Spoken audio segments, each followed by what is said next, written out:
All right, welcome back. We're here in Chapter 6, starting off in Section 1, talking about discrete and continuous random variables. And again, we have some learning targets that we're going to look at here, and we'll hit all these wonderful things. And we'll kind of build on stuff that we already talked about, like from previous chapters, specifically Chapter 1.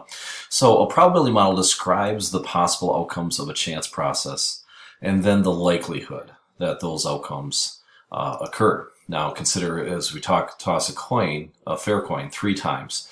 And X is going to be the number of heads obtained. Okay, so now some different things can happen. Obviously 8 different things. We could get all tails.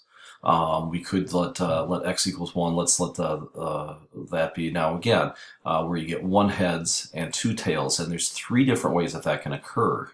As we take a look at the second, or X equaling 2, this is what we'll say the value of X is. We could get 2 heads and a tail, which 3 times, 3 different ways. And then, of course, we could get all 3 heads, which only happens once. So we can kind of see these are the different outcomes, but not all equally likely. Obviously, getting 2 tails and a head or 2 heads and a tail is more likely than getting all 3 tails or all 3 heads. But again, you'll notice that they all add to 8/8 or 1, in other words, is what those add to. So it kind of describes those different outcomes and probabilities. So a random variable takes numerical values that describe the outcomes of a chance process. Now the probability distribution of a random variable gives its possible values, and not only that, but also their probabilities as well. And as you might guess, as we take a look at these, every individual probability has to be between 0 and 1 inclusive. And then the sum of all of those probabilities has to equal 1. That describes all possible situations that we have. Now, when we analyze distribution in Chapter 1, we made a point, of course, discuss their shape, the center, the variability.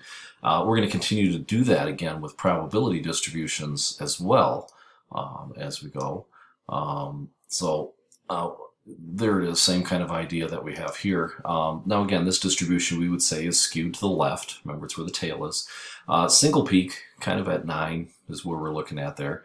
And, we can kind of take a look at looking at X models the population distribution of the quantitative variable, the Apgar score of the newborn baby. So we can interpret our earlier result, probability that X is greater than 7. If we add those up, if it's greater than 7, add these up right here, we're going to get 0.809. So about 81% of all newborns will have an Apgar score greater than 7. Okay, let's take a look here. Pete's Jeep Tours offers a popular day trip in a tourist area. There must be at least 2 passengers for the trip to run, and the vehicle will hold up to 6. Now, Pete charges $150 per passenger. Now, C is going to be the total amount of money that Pete collects on a randomly selected trip. And the probability distribution of C is given in the table. Okay, so we can see the different money collected. Obviously, there's at least 2 people. That's where the 300 comes from. Each additional person is 150, up to 6 passengers at 900. So these are the possibilities. This is the probability. Must be based on past things that they have. So again, if we want to make a histogram of the probability distribution and describe its shape, we could certainly draw something like that out, something like this. Now remember, always have equal increments starting at 0, so we don't see any gaps, equal increments here. And we kind of see this shape right here, and we should be able to describe that based on what we know before. Again, we could say that it's roughly symmetric, not perfect, but it's roughly symmetric. Single peak at about 600 is what we would say there. All right. Now again, let's talk about finding the mean. Mean, it's another way of saying expected value. What do you expect of any discrete random variable? It's an average of the possible outcomes, but a weighted average in which each outcome is weighted by the probability. Okay, so as we kind of look at that, basically we're going to take each value and multiply it by its probability. Value times probability, value times probability. We're going to do that for all of them, and then we're going to add them all up is what we're going to end up doing. That's how you find the expected value, the mean, is what we have. All right, so as we take a look here, we have money collected. This is for the Jeep situation. Again, we could find that mean.